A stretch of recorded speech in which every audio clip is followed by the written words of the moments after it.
Queridas amigas, sejam bem-vindas! Eu sou a Tuane, da Regional Geo Goiânia. Estou muito feliz por tê-las aqui comigo para fazermos um passo a passo sobre como potencializar os nossos estudos. Essas dicas são gerais e você pode aplicar em qualquer estudo, seja para estudar melhor um livro da Seichonoye ou para aplicar nos seus estudos da faculdade, de um curso, até mesmo se você estiver aprendendo algum idioma. O fato é que aquela frase é só sentar e estudar, por trás dela tem algumas nuances. E é sobre isso que nós vamos falar.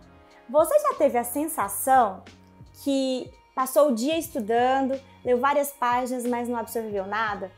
Ou então que você leu poucas páginas em um grande tempo dedicado para essa leitura?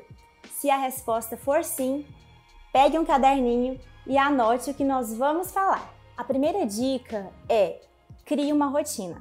Criar uma rotina nos auxilia no senso de responsabilidade, de compromisso todos os dias com aquela tarefa. Eu proponho que você estabeleça horários para iniciar e terminar, podendo variar os seus horários de intervalo. Sobre os estudos, o mais importante é entender que mais vale a qualidade do seu estudo naquelas poucas horas que talvez você tenha, do que propriamente a quantidade de horas disponíveis que você tem ao longo do dia. A segunda dica é: tenha um ambiente de estudos limpo e organizado. Isso evita desordem mental enquanto nós estamos estudando. Também, quando você finalizar o dia, guarde e organize toda a sua mesa, o seu ambiente de estudos, para que no dia seguinte você inicie totalmente estimulada. A terceira dica é celular. Esse mesmo que você está usando para me ver. Eu sei que você gosta, eu também gosto, mas a verdade é que o celular, enquanto nós estamos estudando, pode não ser um bom aliado. Então a ideia é que você desligue, guarde e utilize na hora do seu intervalo. Se você dividir a atenção com o seu celular e com os seus estudos, você não vai conseguir concentrar toda a sua energia no conteúdo que você precisa absorver. A quarta dica é: descubra novas opções para melhorar a sua concentração. Muitas pessoas gostam de silêncio. E ok, mas talvez você seja assim como eu, que gosta de ouvir uma música no fundo.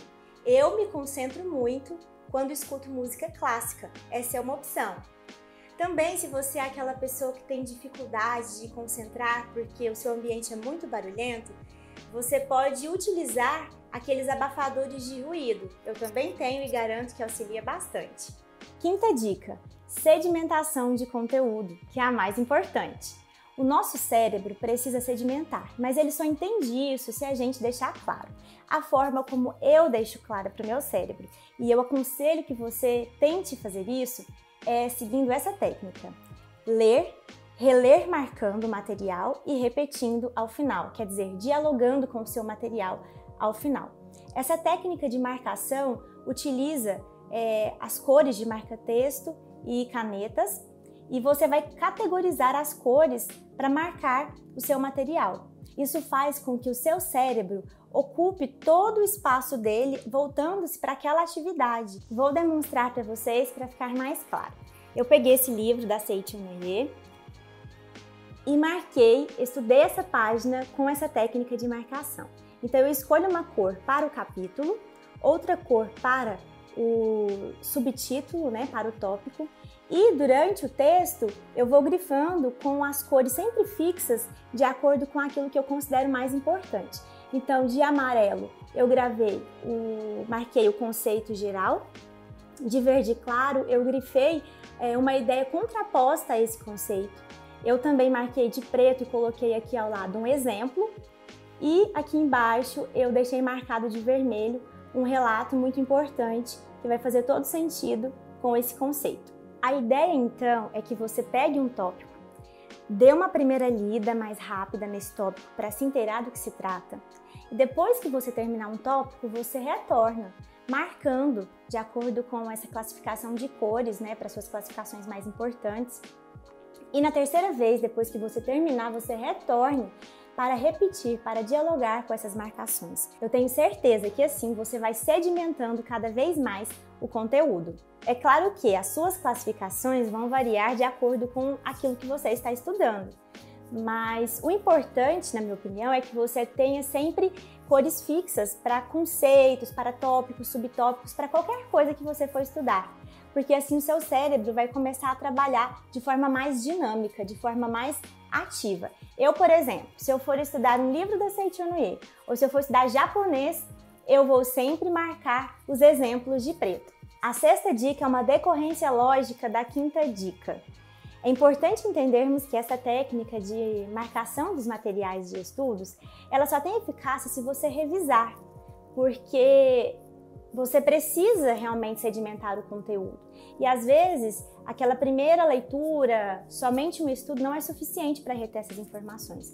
Então a minha dica é que você mantenha também uma rotina fixa de revisões, para que você não perca o conteúdo. É claro que dependendo do conteúdo que você estiver estudando, da matéria, enfim, você vai necessitar de menos revisões.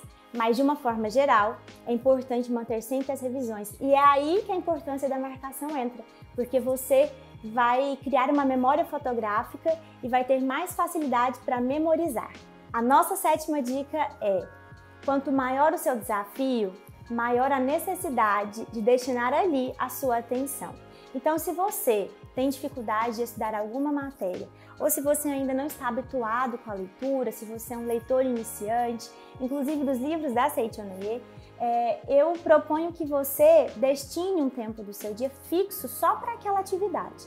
Então, por exemplo, se você vai começar a estudar agora os livros da Seiichi Onoe e tem dificuldade na leitura, pegue o livro, divida a quantidade de páginas, estabeleça quantas páginas você quer ler por dia, coloque um clipe e aí aquela meta é a sua meta diária. Dessa forma o tempo vai passar e você vai se impressionar com a sua capacidade de ter lido tantas páginas em talvez pouco tempo. Agora eu vou deixar algumas dicas finais com você.